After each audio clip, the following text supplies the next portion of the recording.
Bonjour les enfants, l'histoire que je vais vous raconter aujourd'hui a pour titre Le monstre.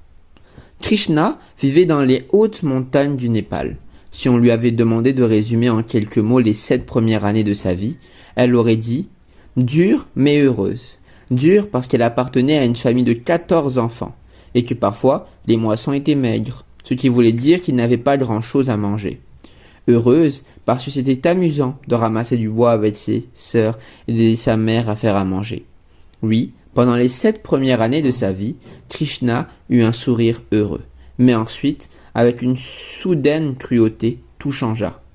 Alors que la petite fille se lavait dans une bassine, elle remarqua une drôle de tache blanche sur sa peau douce et dorée. Elle la montra à sa mère qui s'écria avec effroi « La lèpre! Tu as la lèpre !» Avant que Krishna ait pu se rendre compte de ce qui se passait, elle se retrouva seule, dans une cabane, loin de chez elle. Sa famille avait eu si peur d'attraper la lèpre qu'elle l'avait éloignée de la maison. La lèpre, nous le savons, est une maladie qui existe depuis des milliers d'années. Mais pour Krishna, c'était un monstre. Un monstre qui avait dressé tout le monde contre elle. Le temps passa et le monstre continua à gâcher la vie de Krishna. Il fit tomber des lambeaux de sa chair de son visage et rongea son nez. Ses mains et ses pieds devinrent insensibles. Comme elle n'avait plus mal lorsqu'elle s'asseyait tout près du feu, ou qu'une pierre tranchante lui entaillait le pied, elle ne tarda pas à voir la peau toute abîmée et à être couverte de plaies et de bosses. Les membres de sa famille étaient tristes pour elle. Mais que pouvaient-ils faire? Ils avaient peur qu'en touchant Krishna, le monstre ne s'empare d'eux également. Puis un matin, de bonne heure, la petite fille se réveilla, en entendant quelqu'un crier son nom. « Krishna! Krishna !» Lentement, elle quitta sa cabane obscure, et elle vit son père, déjà habillé, un panier en osier sur la tête. « Viens !» Il fit demi-tour et se mit en marche. Intriguée, la petite fille le suivit. Elle sortit de la ferme, traversa le village et descendit le sentier de la montagne. « Où allons-nous » allaita-t-elle. « À Anadaban » répliqua son père. Le mot signifiait « forêt de paix », ce qui intrigua Krishna encore plus que tout le reste. Le mousson humide était terminé, et les chauds rayons de soleil commençaient à dissiper la brume sur les sommets des montagnes. Elle vit une quantité de huttes en terre, de rochers et de rizières, mais aucune forêt. L'après-midi, les pieds de la petite fille étaient en sang, et son père dut faire halte plusieurs fois pour qu'elle parvienne à le rattraper. Ils marchèrent, jusqu'à ce que Krishna franchisse en trébuchant un tournant de la route. Derrière un grand bâtiment plat s'étendait devant ses yeux.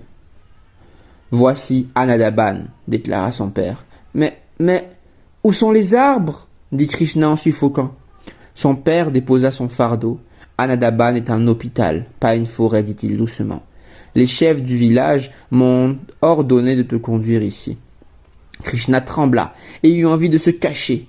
Elle aurait voulu retourner dans sa cabane et se blottir dans un coin pour ne pas rencontrer d'étrangers qui se détourneraient d'elle comme tous les autres. Mais lorsque son père la poussa à entrer dans le bâtiment, elle fit une découverte. À Anadaban, les gens étaient différents. Par la suite, elle a appris qu'il était chrétien, disciple du Dieu qui avait guéri les lépreux lorsqu'il était sur la terre. Mais au début, elle fut stupéfaite en constatant qu'ils n'avaient pas peur de s'approcher d'elle et de la toucher avec leurs mains. La lèpre ne s'attrape pas si facilement, lui expliqua une gentille infirmière en sari blanc, tout en étalant de la pommade sur ses plaies. Et de plus, nous pouvons la guérir. Tu vas rester ici pendant 6 mois. Tu prendras une pastille chaque jour. Ensuite, tu seras prête à rentrer dans ton village. Et ne t'inquiète pas, nous dirons à tout le monde que tu es totalement rétabli. Et c'est exactement ce qui arriva. 6 mois après que Krishna soit arrivé à Anadaban, son père vint la chercher à l'hôpital. Elle franchit les montagnes en sens inverse pour retourner dans son village, où sa mère, ses frères et sœurs l'attendaient pour l'accueillir à la maison. « Viens vite !» s'écrièrent-ils en la poussant près du feu. Krishna s'assit, si heureuse qu'elle en pleurait presque. Elle était rentrée chez elle, dans sa famille, grâce aux gens d'Anadaban et surtout grâce au Dieu qui l'avait aidé à chasser le monstre hors de sa vie.